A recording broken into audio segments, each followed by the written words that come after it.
Okay, so last time हम बेटा discuss कर रहे थे applications of Le Chatelier's principle in industries, chemical industries.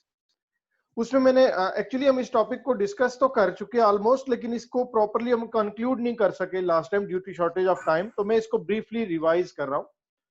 उसमें हमने ये पढ़ा है कि जो केमिकल रिएक्शंस होते हैं, reversible reactions actually, they never go to completion and all of the reactants are never converted into the useful products। उनमें से कुछ अमाउंट रिएक्टेंट्स की प्रोडक्ट्स में कन्वर्ट होती है, कुछ बाकी अभी बच जाती है और एक इक्विलिब्रियम स्टेट एस्टेब्लिश हो जाती है। तो आप जितने भी रिएक्टेंट्स यूज करते हो वो सारे के सारे कभी भी कंप्लीटली प्रोडक्ट्स में कन्वर्ट नहीं होते इन अ रिवर्सिबल रिएक्शन।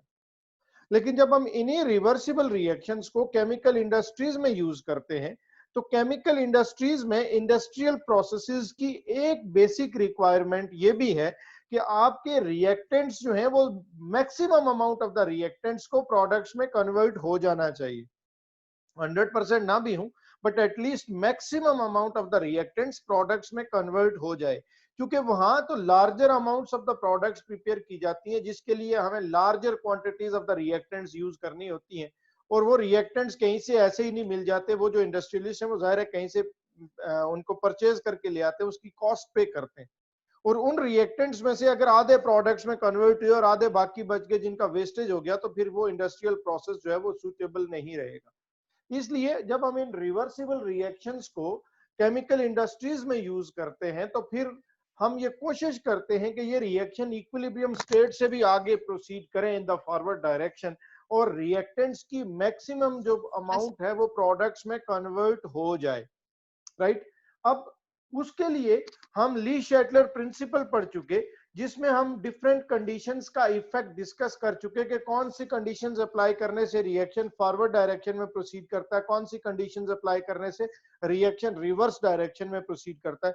तो applying some of the conditions according to the Le Chatelier principle, हम केमिकल इंडस्ट्रीज में इन रिवर्सिबल रिएक्शंस को भी in the forward direction near to the completion लेके जाते हैं, ताकि maximum amount of the reactants useful products में कन्वर्ट हो जाए और wastage of the reactants minimize हम कर सके। ये हमने लास्ट टाइम भी कुछ डिस्कस किया था। ये आपके सामने एक रिएक्शन लिखा है in which nitrogen and hydrogen gases react to form ammonia gas. ये उसकी बैलेंस्ड इक्वेशन है। ये इस रिएक्शन की एंथैल्पी चेंज है, दैट इज -92.46। नेगेटिव साइन मैंने आपको बताया हुआ है, shows that energy is being released. तो इस रिएक्शन में इतनी एनर्जी रिलीज होती है, ये एक एक्सोथर्मिक रिएक्शन है। नॉर्मल कंडीशंस में तो it will proceed up to the equilibrium, और जब इक्विलिब्रियम स्टेट एस्टैब्लिश हो जाएगी, देन फर्दर रिएक्टेंट्स प्रोडक्ट्स में कन्वर्ट नहीं होंगे या उनकी कंसंट्रेशन फर्दर डिक्रीज नहीं होगी और प्रोडक्ट्स की कंसंट्रेशन फर्दर इंक्रीज नहीं होगी। तो using the Le Chatelier principle हम ऐसी कंडीशंस आइडेंटिफाई करेंगे और इस रिएक्शन के ऊपर अप्लाई करेंगे, ताकि ये reaction near to the completion जा सके और maximum amount of the reactants products में कन्वर्ट हो सके। उसके लिए लास्ट टाइम सबसे पहले हमने जो डिस्कस किया था, वो हमने कंसेंट्रेशन का इफेक्ट डिस्कस किया था। कंसेंट्रेशन हम पढ़ चुके, हमने चुके रिएक्शन को फॉरवर्ड डायरेक्शन में लेके जाना है। तो अगर हम रिएक्टेंट्स की कंसेंट्रेशन इंक्रीज करते जाएंगे तो रिएक्शन फॉरवर्ड डायरेक्शन में प्रोसीड करता जाएगा, वन ऑफ द वेज। और दूसरा ये कि अगर हम यहां से प्रोडक्ट्स की कंसेंट्रेशन डिक्रीज करते जाएंगे, प्रोडक्ट्स वहां से निकालेंगे, तो रिएक्टेंट्स रिएक्ट करके और प्रोडक्ट्स फॉर्म करेंगे, तब भी रिएक्शन फॉरवर्ड डायरेक्शन में प्रोसीड करेगा। अब इनमें हमें करना क्या चाहिए? अगर आप इसमें मजीद रिएक्टेंट्स ऐड करते जाओगे, रिएक्टेंट्स की कंसेंट्रेशन इंक्रीज करते जाओगे, तो उससे ऐसा नहीं होगा कि जो आप एक्स्ट्रा रिएक्टेंट्स डालोगे वो सारे के सारे प्रोडक्ट्स में कन्वर्ट हो जाएंगे। उनका भी एक certain proportion according to equilibrium constant KC products में कन्वर्ट होगा, कुछ बच जाएगा। फिर और रिएक्टेंट्स ऐड करोगे, कुछ अमाउंट्स प्रोडक्ट्स में कन्वर्ट होगी, कुछ बच जाएगी।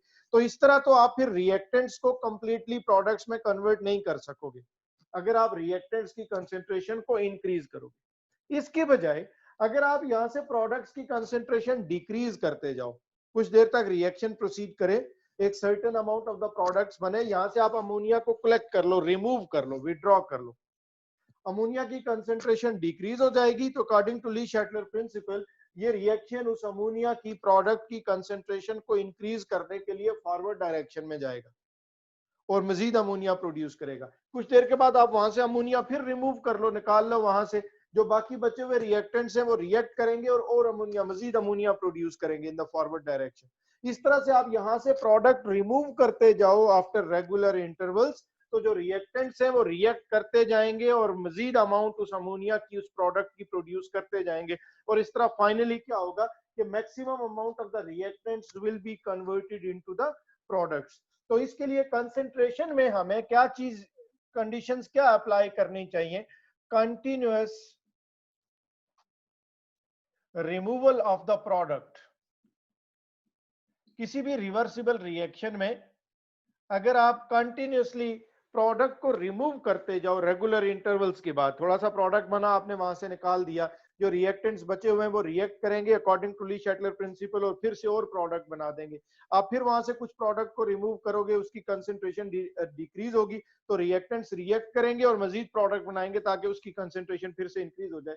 तो इस तरह करते करते आप finally maximum amount of the reactants को प्रोडक्ट्स में कन्वर्ट कर सकते हो। So the first condition which we have to apply on this reaction in order to bring it in the forward direction up near to the completion is by continuous removal of the product. दूसरा जो factor हमने पढ़ा है वो pressure का हमने effect पढ़ा है, और प्रेशर के इफेक्ट में हमने पढ़ा था कि प्रेशर का इफेक्ट फर्स्टली तो सिर्फ गैसियस रिएक्शंस पे होता है, और ये एक गैसियस रिएक्शन है, इसमें रिएक्टेंट्स प्रोडक्ट सारे गैसेस ही हैं। दूसरी बात हमने पढ़ी थी कि जिन रिएक्शन में रिएक्टेंट्स और प्रोडक्ट्स के नंबर ऑफ मोल्स इक्वल नहीं होते उन पे होता है प्रेशर का इफेक्ट। तो यहाँ भी रिएक्टेंट्स के नंबर ऑफ मोल्स 4 हैं, प्रोडक्ट्स के नंबर ऑफ मोल्स 2 हैं, तो इसका मतलब इस रिएक्शन के ऊपर प्रेशर का इफेक्ट होगा। अब प्रेशर का इफेक्ट होता क्या है वो हमने पढ़ा था कि by increasing the pressure reaction proceeds in a direction that is where the number of moles decrease. By increasing the pressure, reaction proceeds in the direction where the total number of moles decrease, and by decreasing the pressure, reaction proceeds in the direction where total number of moles increase. तो ये तो हम पढ़ चुके। अब इस reaction को हमने फॉरवर्ड डायरेक्शन में लेके जाना है, और फॉरवर्ड रिएक्शन में हो क्या रहा है, 4 moles of the reactants react to produce 2 moles of the products. इसका मतलब है फॉरवर्ड डायरेक्शन में नंबर ऑफ मोल्स डिक्रीज हो रहे हैं, तो हमने रिएक्शन को उस डायरेक्शन में प्रोसीड करवाना है जहां नंबर ऑफ मोल्स डिक्रीज होते हैं, और वो हम पढ़ चुके हैं। इसके लिए हमें क्या करना पड़ेगा, प्रेशर इंक्रीज करना पड़ेगा। When we increase the pressure, reaction proceeds in the direction where the total number of moles decrease, and that is the forward direction. So second condition जो हमें apply करनी पड़ेगी वो क्या है, by increasing the pressure। इस reaction के ऊपर हम प्रेशर इंक्रीज करते जाएंगे तो रिएक्टेंट्स रिएक्ट करके प्रोडक्ट्स में फॉरवर्ड डायरेक्शन में रिएक्शन प्रोसीड करता जाएगा और प्रोडक्ट्स बनते जाएंगे। जितना प्रेशर इंक्रीज करेंगे और रिएक्टेंट्स रिएक्ट करेंगे और ज्यादा प्रोडक्ट्स फॉर्म करते जाएंगे, और finally most of the reactants will be converted into the useful products. अच्छा, तीसरा जो फैक्टर हमने पढ़ा था वो था temperature.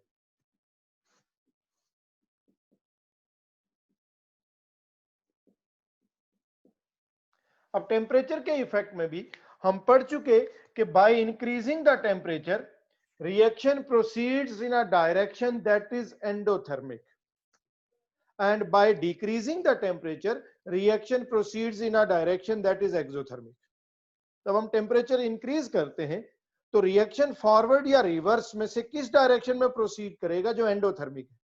by increasing the temperature reaction proceeds in the direction that is endothermic, and by decreasing the temperature reaction proceeds in the direction that is exothermic। इस case में हमने रिएक्शन को फॉरवर्ड डायरेक्शन में लेके जाना है, और फॉरवर्ड रिएक्शन की ये एंथैल्पी चेंज गिवन है जिसका साइन नेगेटिव है। इसका मतलब फॉरवर्ड रिएक्शन में एनर्जी रिलीज हो रही है, फॉरवर्ड रिएक्शन एक्सोथर्मिक। तो हमने इस रिएक्शन को एक्सोथर्मिक डायरेक्शन में लेके जाना है, और हम पढ़ चुके कि टेम्परेचर में ऐसा क्या चेंज करें कि रिएक्शन उस डायरेक्शन में जाए जो एक्सोथर्मिक है। उसके लिए हमें टेम्परेचर डिक्रीज करना होता है। टेम्परेचर डिक्रीज करेंगे तो रिएक्शन उस डायरेक्शन में प्रोसीड करेगा जो कि एक्सोथर्मिक है। सो इस केस में हमें टेम्परेचर क्या करना पड़ेगा, डिक्रीज करना पड़ेगा।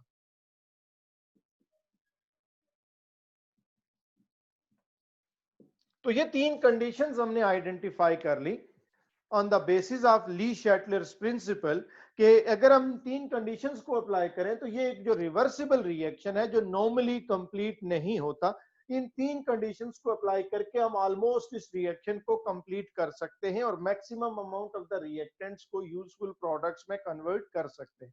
और वो कंडीशंस क्या थी? फर्स्टली आप प्रोडक्ट थोड़ी थोड़ी देर के बाद जो प्रोडक्ट बने उसको वहां से रिमूव कर लो, रिएक्टेंट्स रिएक्ट करके और प्रोडक्ट फॉर्म करेंगे, आप वो निकाल दो, फिर और रिएक्ट करेंगे, इस तरह से maximum amount of the reactants products में कन्वर्ट हो जाएगी। Number one.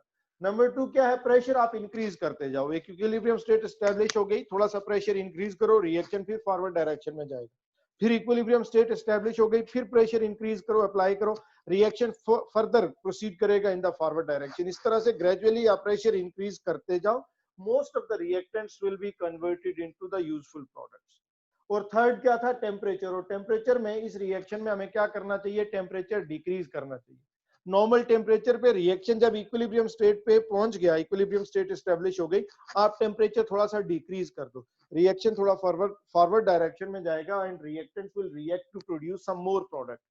फिर एक इक्विलिब्रियम स्टेट एस्टेब्लिश हो गई, टेम्परेचर फिर डिक्रीज कर दो, रिएक्शन फिर फॉरवर्ड डायरेक्शन में प्रोसीड करेगा, फिर इक्विलिब्रियम स्टेट एस्टेब्लिश होगी, फिर टेम्परेचर डिक्रीज करो। तो इस तरह से टेम्परेचर आप जितना डिक्रीज करते जाओगे इतने more and more reactants will be reacting to produce the products. और इस तरह से इन तीन कंडीशंस को अप्लाई करके हम finally maximum amount of the reactants को प्रोडक्ट्स में कन्वर्ट कर सकते हैं और इस रिएक्शन को ऑलमोस्ट कंप्लीट कर सकते हैं इन द फॉरवर्ड डायरेक्शन, जो कि अदरवाइज कंप्लीट नहीं होना था क्योंकि ये एक रिवर्सिबल रिएक्शन। अच्छा, ये तो कुछ आइडियल कंडीशंस हमने आइडेंटिफाई कर ली on the basis of Le Chatelier's principle, जिनको यूज करते हुए हम इस रिवर्सिबल रिएक्शन को ऑलमोस्ट कंप्लीशन तक लेके जा सकते हैं। ये थी आइडियल कंडीशंस कि आइडियली ऐसा होना चाहिए। लेकिन जब हम प्रैक्टिकली एक्सपेरिमेंटली इंडस्ट्रियल स्केल पे ये सारी कंडीशंस अप्लाई करते हैं तो हम हमेशा सारी आइडियल कंडीशंस अप्लाई नहीं कर सकते। समटाइम्स हमें कुछ उन आइडियल कंडीशंस के ऊपर कॉम्प्रोमाइजेस भी करने पड़ते हैं। फॉर एग्जांपल, इसी पर्टिकुलर केस में जो थर्ड कंडीशन हमने आइडेंटिफाई की है कि हम टेम्परेचर जितना लो रखेंगे उतनी ज्यादा रिएक्टेंट्स की अमाउंट प्रोडक्ट्स में कन्वर्ट होती जाएगी, yield of the product increase होती जाएगी, extent of the reaction increase होता जाएगा। लेकिन केमिकल काइनेटिक्स वाला नेक्स्ट चैप्टर इसके बाद आने वाला है, उसमें एक चीज हम पढ़ेंगे कि generally for all the chemical reactions the rates of the chemical reactions increase with increase in temperature and decrease with decrease in temperature for all the chemical reactions without any exception। Generally किसी भी chemical reaction का जो rate है that increases with increase in temperature and decreases with decrease in temperature. अब ideally इस reaction में product की yield को इंक्रीज करने के लिए हमें टेम्परेचर क्या करना चाहिए? डिक्रीज करना चाहिए। लेकिन हम टेम्परेचर जितना डिक्रीज करते जाएंगे तो रेट ऑफ रिएक्शन भी स्लो डाउन होता जाएगा। अब इंडस्ट्रियल प्रोसेसेस की एक बेसिक रिक्वायरमेंट ये भी है कि उनको बहुत ज्यादा स्लो नहीं होना चाहिए, रेट ऑफ रिएक्शन भी एक सर्टेन पेस पे मेंटेन रहना चाहिए। क्योंकि जितना प्रोडक्ट, देखो आपने ये बाकी सारी कंडीशंस अप्लाई की, टेम्परेचर लो कर दिया, जितना प्रोडक्ट, जितना अमोनिया आप एक घंटे में प्रिपेयर कर रहे थे उतना प्रोडक्ट आपने पूरे दिन में प्रिपेयर किया तो फिर भी वो सूटेबल तो नहीं रहे, क्योंकि आपको प्रोडक्ट की अमाउंट भी एक सर्टेन पेस के ऊपर प्रोड्यूस करनी है, एक सर्टेन रेट पे प्रोड्यूस करनी है। इसलिए अगर आप इस रिएक्शन में टेम्परेचर को बहुत ज्यादा डिक्रीज करोगे तो नो डाउट एक ग्रेटर अमाउंट, एक greater percentage of the reactants products में कन्वर्ट तो हो जाएगी, yield, extent of the reaction तो इंक्रीज हो जाएगा, but at the same time rate of reaction भी उतना ज्यादा डिक्रीज होता जाएगा और प्रोडक्ट बनने में उतना ज्यादा टाइम लगता जाएगा, जो अगेन एक डिजायरेबल सिचुएशन नहीं है। हम रेट ऑफ रिएक्शन को स्लो भी नहीं करना चाहते, इसलिए अब हमें टेम्परेचर के ऊपर कॉम्प्रोमाइजेस करने पड़ते हैं। और इंडस्ट्रियली जब ये रिएक्शन हम परफॉर्म करते हैं तो जनरली ये रिएक्शन 400 डिग्री सेंटीग्रेड के ऊपर परफॉर्म किया जाता है, which is not a low temperature, that is quite a higher temperature actually. तो हमें रिएक्शन के रेट को फास्टर रखने के लिए इस रिएक्शन को हम कमर्शियली एक हायर टेम्परेचर पे परफॉर्म करते हैं, हालांकि आइडियली हमें टेम्परेचर को लो रखना चाहिए। फिर उसको कंपेंसेट करने के लिए कि टेम्परेचर हायर रखने से जो प्रोडक्ट की यील्ड कम हो रही है तो उसको कंपनसेट करने के लिए फिर हम साथ दूसरी कंडीशंस भी अप्लाई करते हैं। दूसरी कंडीशंस क्या है कि जनरली हम 200 to 300 एटमॉस्फेयर का इसके ऊपर फिर प्रेशर अप्लाई करते हैं, हम बहुत हायर प्रेशर भी अप्लाई करते हैं, 200 to 300 एटमॉस्फेयर का हायर प्रेशर भी साथ अप्लाई करते हैं। इधर से कंटिन्यूसली प्रोडक्ट को रिमूव भी करते जाते हैं, साथ ही इसमें आयरन मेटल को या आयरन ऑक्साइड को या एल्यूमिनियम ऑक्साइड को एज कैटलिस्ट भी उसमें यूज करते हैं।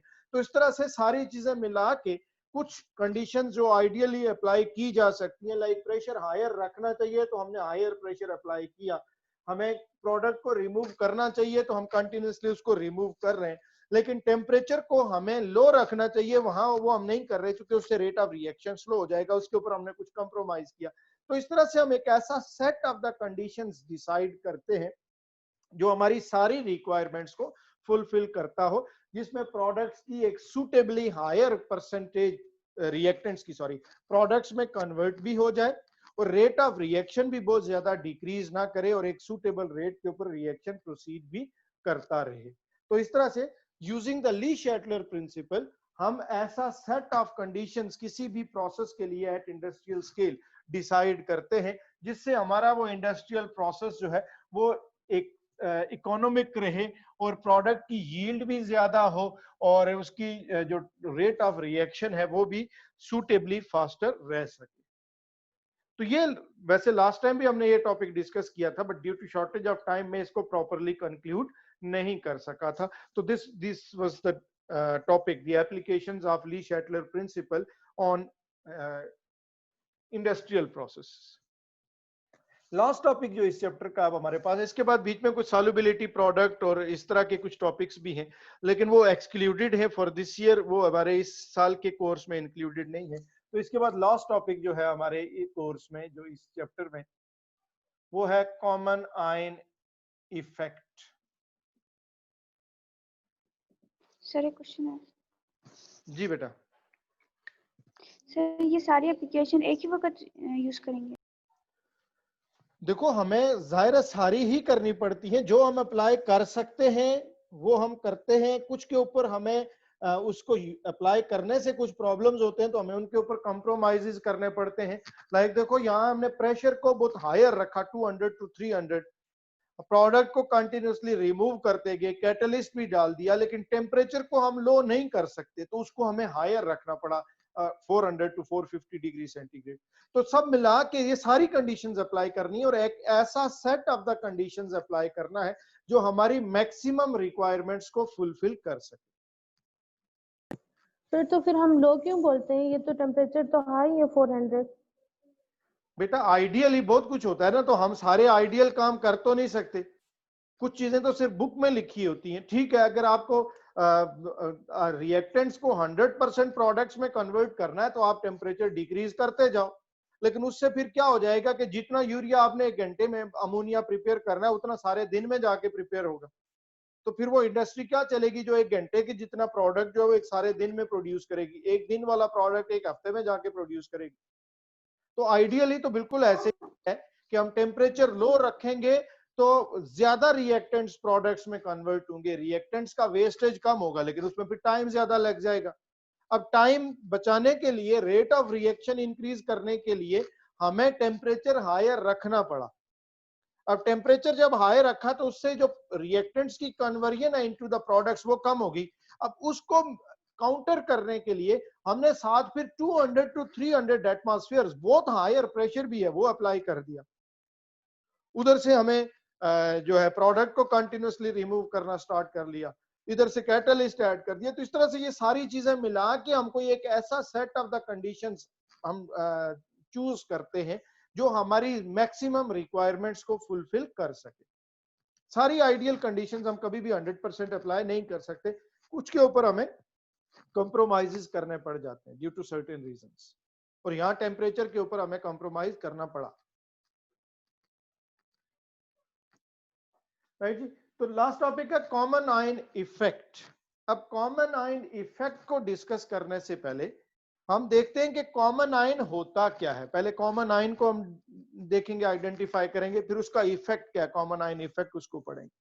तो उसके लिए first of all let's say अगर हम कोई भी एक आयोनिक कंपाउंड लेते हैं, for example this is sodium chloride, और इसको अगर हम वाटर में डिसॉल्व करें और इसका एक्वस सॉल्यूशन प्रिपेयर करें, तो आयोनिक कंपाउंड्स की ये प्रॉपर्टी है that they dissociate into their ions when dissolved in water. तो ये NaCl आयोनाइज हो जाएगा, डिसोसिएट हो जाएगा into Na positive ion and Cl negative ion. अब ऐसे सब्सटेंसेस को हम इलेक्ट्रोलाइट्स कहते हैं, electrolytes which dissociate into their ions when dissolved in water, इनको हम इलेक्ट्रोलाइट्स कहते हैं। ये solutions which conduct electricity due to the movement of the ions, they are known as electrolytes. और ये आयोनिक कंपाउंड्स ऑलमोस्ट सारे ही जो वाटर में सॉल्युबल होते हैं, when they are dissolved in water they dissociate into their ions, so their aqueous solutions are electrolytic in nature। फिर इनमें से जो कोई कंपाउंड ज्यादा कंप्लीटली आयोनाइज होता है इन एक्वस सॉल्यूशन, उसको हम एक स्ट्रॉन्ग इलेक्ट्रोलाइट कहेंगे, और जो इनकम्प्लीटली पार्शियली आयोनाइज होता है, जिसका एक्सटेंट ऑफ आयोनाइजेशन लो है, उसको फिर हम वीक इलेक्ट्रोलाइट कहते हैं। तो ये जो NaCl का एक्वस सॉल्यूशन है, दिस इज एन इलेक्ट्रोलाइट।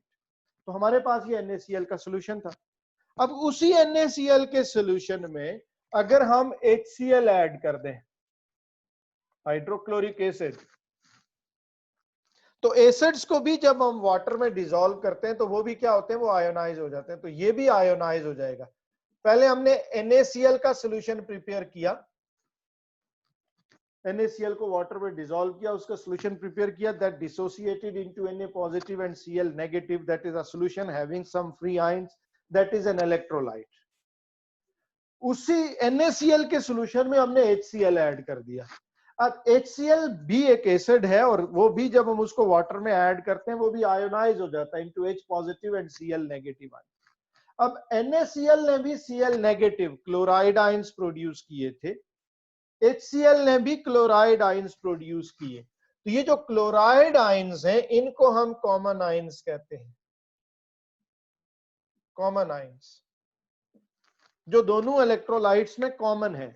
कोई ऐसा आयन जो दो डिफरेंट इलेक्ट्रोलाइट्स में कॉमन है, लाइक क्लोराइड आयंस जो है वो NaCl में भी थे, और ये क्लोराइड आयंस HCl में भी थे, दोनों में वो कॉमन है ये आयन, इसलिए इसको हम कॉमन आयन कहेंगे। और ये दोनों इलेक्ट्रोलाइट्स हैं। इलेक्ट्रोलाइट्स मैंने आपको बताया which dissociate into their ions when dissolved in water.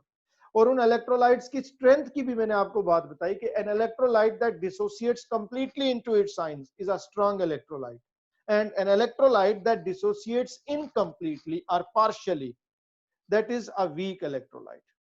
तो ये तो हो गया कि इलेक्ट्रोलाइट्स क्या होते हैं, स्ट्रॉन्ग इलेक्ट्रोलाइट्स कौन होते हैं, वीक इलेक्ट्रोलाइट्स कौन होते हैं, और फिर उसके बाद हमने कॉमन आयंस क्या होते हैं ये भी हमने देख लिया। कोई ऐसा आयन जो दो डिफरेंट इलेक्ट्रोलाइट्स में कॉमन है, ये वाला इलेक्ट्रोलाइट NaCl ने भी क्लोराइड आयंस को प्रोड्यूस किया, HCl ने भी क्लोराइड आयंस को प्रोड्यूस किया, so this chloride ion is common between these two electrolytes, so this is the common ion। अब कॉमन आयन इफेक्ट क्या होता है, कॉमन आयन इफेक्ट क्या है, उसके लिए हम लिखते हैं ionization of the weaker electrolyte is suppressed by the addition of the common ions। Common ion effect क्या है, ionization of the weaker electrolyte is suppressed, suppressed का मतलब डिक्रीज होना, रिड्यूस होना।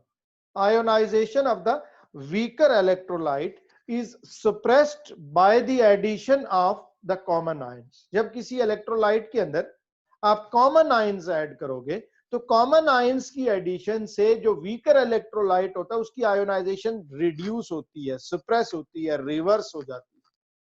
अब देखो आप इसमें यूं कंसीडर करो कि HCl के ऐड करने से पहले ये जो आयोनाइजेशन है that is a reversible process. Reversible process कभी कंप्लीट नहीं होता। तो जब आप NaCl की एक सर्टेन अमाउंट वाटर में डाल के उसका एक सैचुरेटेड सॉल्यूशन प्रिपेयर करोगे तो आप देखोगे कि सैचुरेटेड सॉल्यूशन, आपको कैसे पता चलता है कि सॉल्यूशन सैचुरेटेड होता है, उसमें कुछ अमाउंट जो उसकी होती है सॉल्यूट की, अनडिसॉल्व्ड सॉल्यूट की, वो अभी बॉटम के ऊपर उसी तरह पड़ी होती है। तो अभी भी उसमें कुछ अनडिसॉल्व्ड सॉल्यूट भी होगा और ये आयंस भी होंगे, और सैचुरेशन पॉइंट के ऊपर एक इक्विलिब्रियम स्टेट एस्टेब्लिश हो गई होगी। जो अनडिसॉल्व्ड सॉल्यूट है वो उसमें डिसॉल्व हो रहा होगा, और जो आयंस हैं वो आयंस वापस उस अनडिसॉल्व्ड सॉल्यूट में कन्वर्ट हो रहे होंगे। तो जब कोई सॉल्यूशन सैचुरेट होता है तो at saturation point actually dissolution का प्रोसेस स्टॉप नहीं होता। ऐसा नहीं होता कि सॉल्यूट अब डिसॉल्व हो ही नहीं रहा, वो डिसॉल्व भी हो रहा होता है और जो डिसॉल्व हो चुका है वो रिक्रिस्टलाइज हो रहा होता है और एक इक्विलिब्रियम स्टेट एस्टैब्लिश्ड होती है एट द सैचुरेशन। जब किसी सैचुरेटेड सॉल्यूशन में ये इक्विलिब्रियम स्टेट एस्टैब्लिश हो गई, अब हमने उसमें एक दूसरा इलेक्ट्रोलाइट ऐड कर दिया और जब यहाँ इक्विलिब्रियम स्टेट एस्टैब्लिश हो गई तो इक्विलिब्रियम स्टेट पे तो हमें पता है रिएक्टेंट्स और प्रोडक्ट्स की कंसंट्रेशंस क्या हो जाती हैं, कांस्टेंट हो जाती है। तो NaCl के सैचुरेटेड सॉल्यूशन में ये जो अनडिसॉल्व्ड NaCl होगा उसकी कंसंट्रेशन भी कांस्टेंट होगी, Na पॉजिटिव आयंस की कंसंट्रेशन भी कांस्टेंट, Cl नेगेटिव आयंस की कंसंट्रेशन भी कांस्टेंट, रिएक्टेंट्स प्रोडक्ट्स सबकी कंसंट्रेशन कांस्टेंट थी। फिर हमने क्या कर दिया, उसमें HCl ऐड कर दिया। अब HCl भी एक इलेक्ट्रोलाइट है, ये भी आयोनाइज हुआ और इसने भी आयंस प्रोड्यूस किए, H पॉजिटिव और Cl नेगेटिव आयंस, जिनमें से Cl negative ions common ions थे। अब पहले तो इन क्लोराइड आयंस की कंसंट्रेशन NaCl के सॉल्यूशन में क्या थी, कांस्टेंट थी। जब आपने उसमें HCl ऐड किया तो HCl ने कुछ और क्लोराइड आयंस प्रोड्यूस कर दिए, जिससे इन क्लोराइड आयंस की कंसंट्रेशन क्या हो जाएगी, इंक्रीज हो जाएगी। जब आप कॉमन आयंस ऐड करते हो, कोई ऐसा इलेक्ट्रोलाइट ऐड करते हो कि वो कॉमन आयंस प्रोड्यूस करे, तो एक्चुअली उन कॉमन आयंस की कंसंट्रेशन क्या हो जाती है, इंक्रीज हो जाती है। और ये आयंस प्रोडक्ट साइड पे है, यानी किसी एक प्रोडक्ट क्लोराइड आयन की कंसंट्रेशन क्या हो गई, इंक्रीज हो गई। तो जब इन क्लोराइड आयंस की कंसंट्रेशन इंक्रीज हो जाएगी तो according to Lee Chatelier principal इस रिएक्शन को क्या करना चाहिए, उन क्लोराइड आयंस की कंसंट्रेशन को डिक्रीज करना चाहिए। और क्लोराइड आयंस के प्रोडक्ट साइड पे हैं, इनकी कंसंट्रेशन को डिक्रीज करने के लिए रिएक्शन को रिवर्स डायरेक्शन में प्रोसीड करना चाहिए। NaCl का सैचुरेटेड सॉल्यूशन बनाया, एक इक्विलिब्रियम स्टेट एस्टैब्लिश हो गई, क्लोराइड आयंस की कंसंट्रेशन कांस्टेंट थी। फिर उसमें हमने HCl ऐड किया, जब हम HCl ऐड करेंगे तो HCl आयोनाइज होगा और ये कुछ मजीद क्लोराइड आयंस प्रोड्यूस कर देगा, जिससे क्लोराइड आयंस की कंसंट्रेशन इंक्रीज हो जाएगी। Now according to Lee-Shetler principle, this reaction will tend to decrease the concentration of those chloride ions. और वो क्लोराइड आयंस के प्रोडक्ट साइड पे हैं तो उनकी कंसंट्रेशन को डिक्रीज करने के लिए रिएक्शन को रिवर्स डायरेक्शन में जाना पड़ेगा। अब दो रिएक्शंस हैं एक्चुअली, दोनों में इक्विलिब्रियम स्टेट एस्टैब्लिश्ड है। अब दोनों में से कोई एक भी रिवर्स डायरेक्शन में जाए तो क्लोराइड आयंस की कंसंट्रेशन डिक्रीज हो जाएगी। ये ऊपर वाला रिएक्शन भी रिवर्स होगा तो क्लोराइड आयंस की कंसंट्रेशन डिक्रीज हो जाएगी, कि नीचे वाला भी रिवर्स होगा तो तब भी क्लोराइड आयंस की कंसंट्रेशन डिक्रीज हो जाएगी। अब एक्चुअली दोनों रिएक्शंस में से कौन रिवर्स होगा वो हमने कॉमन आयन इफेक्ट में पढ़ा। The ionization of the weaker electrolyte is suppressed, reversed by the addition of the common ions. दोनों में से किसकी आयोनाइजेशन रिवर्स होगी या सुप्रेस होगी, जो इन दोनों में से वीकर होगा। और वीकर इलेक्ट्रोलाइट कौन होता है, जिसका एक्सटेंट ऑफ आयोनाइजेशन कम होता है। और वो एक आयोनाइजेशन कांस्टेंट यहां तो नहीं है हमारे पास, Ka होता है, वो अगर हमें उसकी आयोनाइजेशन कांस्टेंट की वैल्यू गिवन हो तो उससे ही हमें पता चलेगा कि कौन स्ट्रॉन्ग इलेक्ट्रोलाइट है, कौन वीक इलेक्ट्रोलाइट है। अदरवाइज जो एग्जांपल्स आपकी बुक में गिवन है इनमें से तो आपको याद रखना है, और वो यहाँ इस चैप्टर में वो आयोनाइजेशन कांस्टेंट्स की वैल्यू साथ गिवन नहीं है, तो हमें जो एग्जांपल्स गिवन है उन्हीं को याद रखना है। अब इन दो में से वीक इलेक्ट्रोलाइट है NaCl, यानी एक्वस सॉल्यूशन में NaCl की आयोनाइजेशन कम होती है, HCl की आयोनाइजेशन ज्यादा होती है। इसलिए जब आप NaCl के सैचुरेटेड सॉल्यूशन में HCl ऐड करोगे जो कि कॉमन आयंस प्रोड्यूस करेगा, तो कॉमन आयंस इफेक्ट की वजह से ये जो NaCl की आयोनाइजेशन है ये रिवर्स हो जाएगी, ये सुप्रेस हो जाएगी, और वो जो डिसॉल्व था पहले NaCl वो वापस क्रिस्टलाइज सॉलिड फॉर्म में प्रेसिपिटेट आउट होना शुरू हो जाएगा। So ये है common ion effect. The ionization of the weaker electrolyte is suppressed by the addition of the common ions. Common ions आप खाली आयन तो नहीं ऐड करते, उसके लिए भी आपको एक दूसरा इलेक्ट्रोलाइट उसमें एक्चुअली ऐड करना होता है जो कॉमन आयंस प्रोड्यूस करता है, और उससे उस कॉमन आयन की कंसंट्रेशन इंक्रीज हो जाती है। तो दोनों में से किसी एक रिएक्शन को रिवर्स होना होता है, किसी एक इलेक्ट्रोलाइट की आयोनाइजेशन को सुप्रेस होना होता है। एक्चुअली कौन सप्रेस होगा और रिवर्स होगा? दोनों में से जो वीक इलेक्ट्रोलाइट होगा वो रिवर्स हो जाएगा, वो सप्रेस हो जाएगा। और अगर आपको कहीं या तो एग्जांपल्स ऐसे याद रखेंगे कि जो हम एग्जांपल्स बुक में, इनमें से कौन स्ट्रांग है कौन वीक है। अगर ये नहीं तो फिर आपको साथ कोई अननोन एग्जांपल्स आ जाती हैं। तो आयोनाइजेशन कांस्टेंट्स की वैल्यूज Ka कहते हैं आयोनाइजेशन कांस्टेंट, उसकी वैल्यूज गिवन होनी चाहिए। जिसके आयोनाइजेशन कांस्टेंट की वैल्यू हायर है वो स्ट्रांग इलेक्ट्रोलाइट है, जिसके आयोनाइजेशन कांस्टेंट की वैल्यू लोअर है वो वीक इलेक्ट्रोलाइट है। मैं एक दूसरी एग्जांपल जो आपकी बुक में गिवन है उसी को मेंशन करता हूं। एक और हमारे पास कंपाउंड होता है पोटेशियम पर क्लोरेट, KClO4, पोटेशियम पर क्लोरेट। इसको जब हम वाटर में डिसॉल्व करेंगे ये आयोनाइज होगा K positive ions potassium ions and perchlorate ions ClO4 negative ions. और चूंकि आयोनाइजेशन रिवर्सिबल प्रोसेस है, जब हम इसका एक सैचुरेटेड सॉल्यूशन प्रिपेयर करेंगे तो ये इक्विलिब्रियम स्टेट एस्टेब्लिश हो जाएगी। एक चीज याद रखें, इक्विलिब्रियम स्टेट सिर्फ जब सॉल्यूशन सैचुरेट हो जाता है उसी वक्त एस्टेब्लिश होती है। उस सैचुरेशन से पहले तो आप जितना भी KClO4 ऐड करोगे वो सारा डिसॉल्व हो जाएगा ना। लेकिन जब इक्विलिब्रियम स्टेट एस्टेब्लिश हो जाएगी तो कुछ अमाउंट इसकी अभी बाकी होगी और कुछ डिसॉल्व हो जाएगी और एक इक्विलिब्रियम स्टेट एस्टेब्लिश हो जाएगा। फिर जब वो इक्विलिब्रियम स्टेट एस्टेब्लिश हो जाएगा इन द सैचुरेटेड सॉल्यूशन, तो आप इसी में एक दूसरा इलेक्ट्रोलाइट ऐड कर रहे हो, पोटेशियम क्लोराइड, उसी सॉल्यूशन में। अब ये पोटेशियम क्लोराइड भी डिसॉल्व होगा और आयोनाइज हो जाएगा into K positive ions and Cl negative ions. अब इस केस में कॉमन आयंस कौन है? Potassium ions are the common ions. वो इस इलेक्ट्रोलाइट KClO4 में भी थे पोटेशियम आयंस और KCl में भी हैं, दोनों इलेक्ट्रोलाइट्स के अंदर प्रेजेंट है, so they are the common ions. पहले जो KClO4 का सैचुरेटेड सॉल्यूशन था उसमें पोटेशियम आयंस की कंसेंट्रेशन क्या थी? कांस्टेंट थी। अब हमने उसमें KCl ऐड किया तो KCl ने भी कुछ K पॉजिटिव आयंस प्रोड्यूस कर दिए, तो K पॉजिटिव आयंस की कंसेंट्रेशन क्या हो गई? इंक्रीज हो गई। और जब K पॉजिटिव आयंस की कंसेंट्रेशन इंक्रीज हो गई तो according to Lee Chatelier principal ये reaction in K positive ions की कंसेंट्रेशन को फिर से डिक्रीज करने की कोशिश करेगा। और चूंकि K positive ions product side पे हैं, इनकी कंसेंट्रेशन को डिक्रीज करने के लिए रिएक्शन को रिवर्स डायरेक्शन में प्रोसीड करना होगा। अब एक्चुअली यहाँ पे दो रिएक्शंस हैं, दोनों में से कोई एक भी रिएक्शन रिवर्स डायरेक्शन में प्रोसीड करेगा तो K पॉजिटिव आयंस की कंसेंट्रेशन तो डिक्रीज हो जाएगी।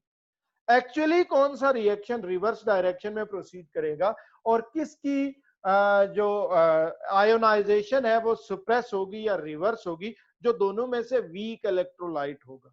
और इन दोनों में से वीक इलेक्ट्रोलाइट कौन है? KClO4, potassium perchlorate is a weak electrolyte.